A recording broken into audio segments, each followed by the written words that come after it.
Live Tamil செய்திகள். சரிகமபா நிகழ்ச்சியின் வெற்றியாளர் தொடர்பாக பலர் கேள்விகளை கேட்டுக்கொண்டிருக்கின்றார்கள். சரிகமபா வெற்றியாளர் திவினேஷ் தற்பொழுது பிரபல்யமிக்க ஒருவராக மாறியிருக்கின்றார். அவர் தனது வெற்றி வாகையுடன் வீடு சென்றிருக்கின்றார். அங்கு ஓஹோ என்ற சனக்கூட்டம் பல பேர் வந்து குமிந்திருக்கின்றார்கள். மெய் மறந்திருக்கின்ற அவருடைய பெற்றோர் இதை பார்த்து ஆச்சரியப்பட்டிருக்கின்றார்கள். தனது மகன் என்றும் இல்லாத அளவு இந்த நாடு பூராக உலகம் பூராக பிரபல்யம் பெற்றிருக்கின்றானே என்று மெய் செலுத்தியிருக்கின்றார்கள்.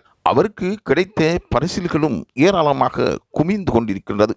யார் கண்டாலும் திவினேஷுக்கு பரிசு கொடுத்து வரவேற்கின்றார்கள். அந்த ஊரில் தற்பொழுது பிரபல்யமிக்க ஒருவராக திவினேஷ் மாறியிருக்கின்றார். அவரும் மக்களுக்கு உதவி செய்வதற்கு எதிர்காலத்தில் திட்டமிட்டிருப்பதாக கூறப்படுகின்றது. இது தொடர்பாக அவர்களுடைய பெற்றோர்கள் தனது கருத்தை முன்வைத்திருக்கின்றார்கள். தங்களுக்கு சரிகமபா நிகழ்ச்சி மாற முடியாத ஒரு வரலாற்றை தந்திருப்பதாகவும் தாங்கள் என்ன செய்வது என்று தெரியாமல் இருந்த சந்தர்ப்பத்தில் சரிகமபா நிகழ்ச்சி எங்களுடைய புதல்வருக்கு கிடைத்த ஒரு வரப்பிரசாதம் என்றும் கூறுகின்றார்கள். சரிகமபா நிகழ்ச்சி தொடர்பாகவும் அவரின் அனுபவம் தொடர்பாகவும் கேட்டுக்கொள்வதற்கு அதை அறிந்து தாங்கள் மனம் மகிழ்வதற்கு பல பேர் திவினேஷின் வீட்டில் குவிந்து வருவதாக கூறப்படுகின்றது.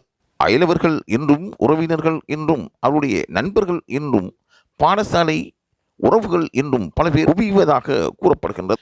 அங்கிருக்கின்ற திறமைகளை பார்க்கும் பொழுது திவினேஷ் மீது ஆச்சரியப்பட்டிருக்கின்றார்கள் அந்த போட்டியாளர்களும் அங்கிருக்கின்ற வந்த நண்பர்களும் உறவினர்களும். திவினேஷுக்கு பல பிரபல்யம் பெற்றுக் கொடுத்த பெருமை சரிகமபா நிகழ்ச்சியை சாரும். பல முயற்சிகளுக்கு மத்தியில் அவர் செய்த ஆற்றலும் அவர் மீது இருக்கின்ற அன்பும் திவினேஷை வாக்குமூலம் முன்னிலைப்படுத்தியிருக்கின்றது. யார் எவ்வாறுதான் விமர்சனம் செய்தாலும் திவினேஷுக்கு இருக்கின்ற செல்வாக்கு குறையவில்லை என்று ரசிகர்கள் கூறிக்கொள்கின்றார்கள்.